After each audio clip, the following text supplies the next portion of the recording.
I wouldn't actually blame my mother for all of this, but it is kind of her fault. Ladies, gentlemen, geeks of all ages, you are now entering BJ Shea's Geek Nation. Welcome.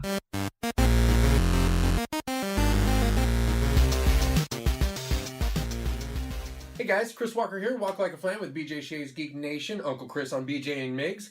So Mother's Day is coming up and I wanted to talk to you guys a little bit about my mom. It all stopped for two things, and one of those things was Star Trek. We would watch the old episodes on TV all the time when they were in syndication and just watch them over and over again. And we, by the time I got into middle school and when Next Generation came out, I had already seen every episode of the original series several times over because that was syndication and that's what it was. And my mom loved the show, which meant that I watched it a lot, which meant that I started loving the show. And so now I'm this big Trekkie, and it's all her fault. So I said there were two things that always stopped all the action in my house when I was a kid growing up. The other thing was Jeopardy. We watched Jeopardy all the time. Loved Jeopardy. Getting to know all that trivia, getting to see if we were smarter than the people who were on TV. My mom, when she was in school, she was valedictorian. She was super smart. She made good grades the whole time and she was in school. It was important for her to teach me that kind of knowledge, though not necessarily useful in everyday life, was still important to have. And to have that knowledge and to be able to retain facts and information about things, that was a big deal for her. So when I was a kid growing up, we watched Jeopardy. We watched Jeopardy. We watched any kind of trivia stuff that was on. We played Trivial Pursuit when it came out. When it first came out, we must have played that thing 6 times in a row. That night, it was amazing. We loved getting into trivia, and Jeopardy was a big piece of that. And so now that I have this massive bank of trivia in my head, that's, again, all my mom's fault. Well, her and Alex Trebek, but mostly my mom. And the third thing I think that makes me really, really geeky is video games. Video games is probably, except for board gaming, is probably my favorite hobby. And that's down to the fact that one year early on in my life, I was a young boy in the 80s. For Christmas, I got a ColecoVision.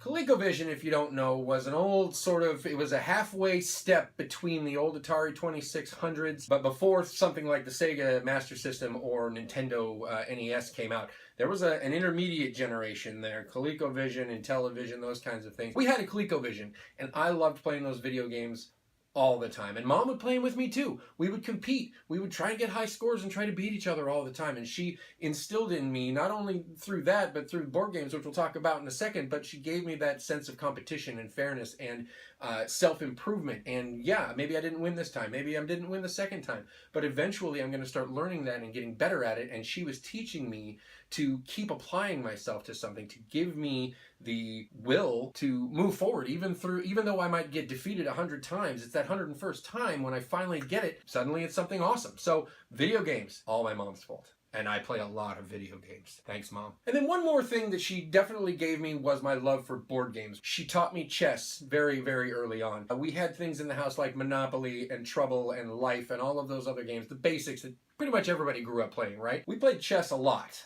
And she wanted to show me, how about strategy and about thinking ahead and about being able to plan logically, but also being able to anticipate your opponent's moves. And she beat me at chess a lot. Then eventually I started learning the systems and learning the moves and learning the basics of the game and getting to know what chess was. And eventually she couldn't beat me at chess anymore. She had to switch to a different game. That's when we started playing Scrabble. And boy, oh boy, do I love Scrabble. But that was just the very, very first origins of where all of my love for board games came from. And again, thanks, Mom, for that, because it has given me this amazing outlet for entertainment and something that I can then go to and share with my other friends. And I have found a lot of other friends who also enjoy board games. So it's given me not only a great hobby, which I love, but also a specific set of social skills and the ability to interact socially with people who maybe I wouldn't have had such a good time with otherwise. Mom, thanks for that. Well, that's about all the time I have for today. Guys, I just wanted to tell you a little bit about,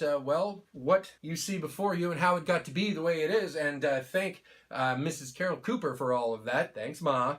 And remind you that Mother's Day is coming up and you need to be good to your moms and you need to do something for her and let her know that you appreciate everything she did helping you become who you are today. So with that, share, like, subscribe, the 3 things I'm always going to ask you to do. But there's a 4th thing this week. Be good to your mom.